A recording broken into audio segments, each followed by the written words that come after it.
দেশ আবার নতুন করে স্বাধীন হয়েছে ঠিকই, কিন্তু আগের মতোই রয়েছে। সাধারণ মানুষ এখনো স্বাধীনতা পায়নি। আসসালামু আলাইকুম প্রিয় ধামরাইবাসী এবং সকল ছাত্রছাত্রী ভাই ও বোনদেরকে উদ্দেশ্য নিয়ে আজকের এই ভিডিওটি। আমরা যারা ধামরাইবাসী সবাই কিন্তু জানি, গত 5 আগস্ট দুপুর 1টার দিকে পুলিশের গুলিতে আফিকুল ইসলাম সাদ নামে একজন ভাই শহীদ হয়েছে। সেই শহীদ আফিকুল ইসলাম সাদের হত্যা মামলার একটি কাগজও বের হয়েছে, আমরা সবাই কিন্তু জানি। আমার কথা হচ্ছে, সাদের হত্যা মামলার এতগুলো আসামির নাম করা হলো, কিন্তু কোথাও কোনো পুলিশের নাম দেখলাম না কেন? এবং কি ধামরাই থানার ওসি তার নামটাও দেখলাম না। আমাদের ধামরাই থানার ওসির নির্দেশ ছাড়া কি কোনো পুলিশ গুলি করেছে? গুলি করে নাই। তাহলে আমার প্রশ্ন হচ্ছে, আফিকুল ইসলাম সাদকে পুলিশ হত্যা করে নাই, সাধারণ মানুষ হত্যা করেছে, মানে আওয়ামী লীগের নেতাকর্মীরা হত্যা করেছে, তাই তো? আফিকুল ইসলাম সাদের হত্যা মামলার লিস্ট থেকে আমার কাছে মনে হলো এটি একটি বিয়ে বাড়ির দাওয়াতের লিস্ট।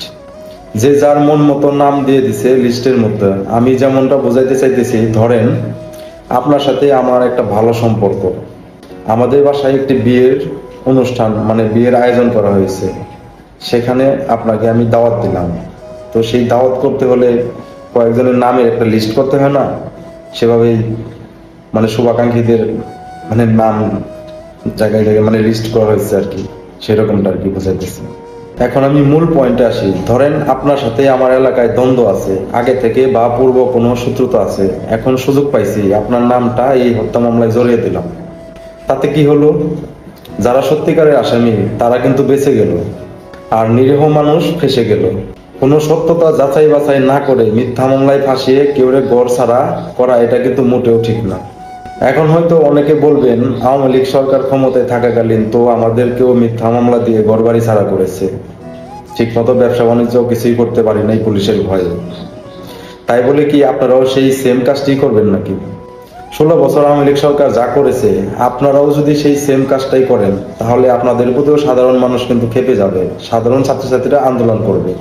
তাই আমি বলতে চাই, সঠিক তদন্ত ও যারা এই খুনের সাথে জড়িত তাদেরকে আইনের আওতায় এনে দৃষ্টান্তমূলক শাস্তি দেওয়া হোক। এবং কি আমাকেও 21 নম্বর আসামি করা হয়েছে। যখন কিনা আফিকুল ইসলাম সাদকে গুলি করে, আমি কিন্তু ওই সাদের পিছনেই ছিলাম। এমন তো হতে পারতো ওই গুলিটা আমার শরীরে লাগতে পারতো। আমি মরে গেলে কার নাম দিতেন আপনারা? এখানে আমার নাম কেন দেয়া হলো সবার কাছে আমার এই প্রশ্ন। আমি শুরু থেকেই বৈষম্য বিরোধী আন্দোলনের পক্ষে ছিলাম এবং প্রতিবাদ করে গেছি। আপনাদের যদি বিশ্বাস না হয়, আমার ফেসবুক পেজে বা ফেসবুক আইডিতে ঢুকে দেখতে পারেন। আমি বৈষম্য বিরোধী প্রতিবাদ শুরু করেছি 15 জুলাই থেকে, এবং কি আগস্টের 3, 4, 5 তারিখ আন্দোলনেও গিয়েছি ছাত্রছাত্রীদের সঙ্গে।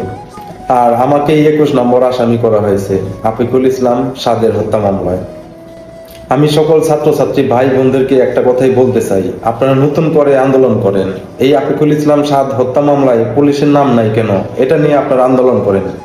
প্লিজ আপনাদের কাছে এই অনুরোধটা রইল, আপনারা শুধু এই আন্দোলনটাই করবেন। আফিকুল ইসলাম সাদের হত্যা মামলায় পুলিশের নাম নাই কেন, শুধু আপনাদের আন্দোলনের স্লোগানটাই থাকবে এটা।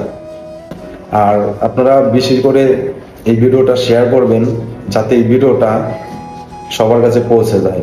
এটা কিন্তু একটা সতর্কবার্তা, একটা পোস্ট। আপনারা কেউ হেসে উড়িয়ে দেন না প্লিজ। আপনাদের কাছে একটাই রিকোয়েস্ট, আপনারা এই ভিডিওটি বেশি করে শেয়ার করবেন। ধন্যবাদ সবাইকে।